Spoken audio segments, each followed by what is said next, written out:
Kā 2024. gadā YouTube kļuva par vienu no visaugstāk apmaksātajām platformām privātpersonām. YouTube taču ir vietne, kur cilvēki nāk izklaidēties vai arī mācīties. Taisnība, bet ne tikai. YouTube ir vieta, kur cilvēki nāk pavadīt savu brīvu laiku, iedvesmoties, radīt ko jaunu, mācīties, kā arī fantazēt un pasapņot. Tieši šīs emocionālais faktors dod viņam iespēju pelnīt miljoniem eiro gadā un liek YouTube pirmajā vietā starp citiem sociālajiem tīkliem.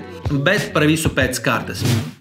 Mani sauc Aleks, un es esmu no Latvijas, kur cilvēku daudzums ir mazāks par 2 miljoniem. Piedaloties biznesa formos un startup tikšanās, bieži vien man jaunie uzņēmēji saka, mēs dzīvojam Latvijā, kur tirgus ir mazs.